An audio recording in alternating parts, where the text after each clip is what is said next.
Shalom Bapak Ibu Saudara sekalian yang dikasihi Tuhan. Is Jesus really enough? Atau apakah Yesus benar-benar cukup bagi kita? Atau mungkin Yesus cukup bagi kita bila kita sukses dalam pekerjaan. Yesus cukup bila kita hidup sehat tanpa penyakit sama sekali. Yesus cukup bila kita hidup tanpa masalah lagi. Yesus cukup kalau kita bisa liburan ke Bali. Yesus cukup kalau kita sudah punya mobil. Yesus cukup kalau dompet kita tidak tipis lagi. Yesus cukup kalau Jakarta nggak macet lagi. Yesus cukup kalau bos di kantor tidak marah-marah lagi.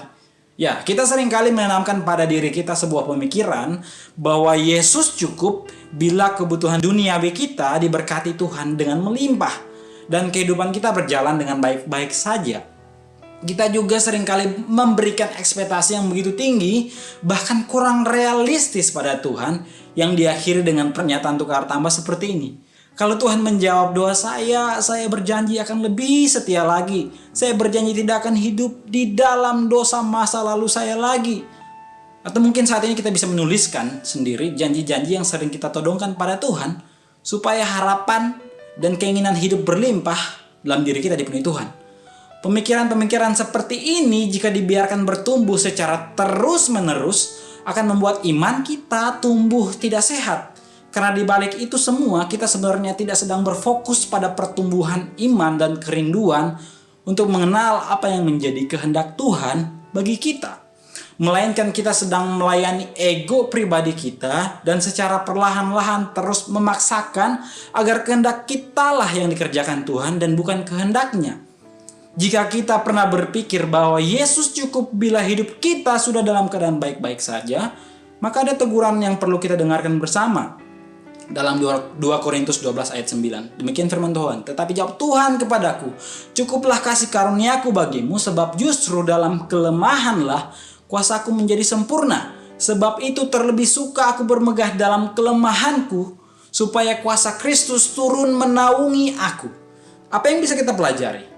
Teks ini memberitahukan kita bahwa ada titik di mana Tuhan mengizinkan kita merasa sakit, mengalami penderitaan dan kegagalan, mengalami kekurangan, bahkan mungkin ada titik kita kehilangan orang-orang yang tidak pernah dibayangkan untuk hilang dari hidup kita. Tapi semua itu Tuhan izinkan terjadi supaya kita benar-benar merasakan, menyadari, mengalami, dan mensyukuri penyertaan Yesus yang selalu cukup bagi kita di dalam keadaan baik maupun buruk sekalipun. Oleh karena itu, jangan todongkan janji manis untuk hidup lebih berkenan dan memberi lebih banyak bagi Allah, agar Allah melayani segala kebutuhan yang diinginkan ego kita. Tuhan ingin kita bersama-sama bertumbuh dalam iman yang sehat. Ia ingin agar kita tidak mencarinya untuk diberkati saja. Amin. Kebenaran firman Tuhan, mari kita berdoa bersama-sama. Tuhan, terima kasih. Biarlah Engkau menjadi cukup bagiku dalam keadaan melimpah, dalam keadaan diberkati. Dan Engkau menjadi cukup bagiku sebagai alasan untuk bersyukur dalam keadaan terburuk sekalipun. Di dalam nama Tuhan Yesus kami berdoa. Amin. Tuhan Yesus memberkati.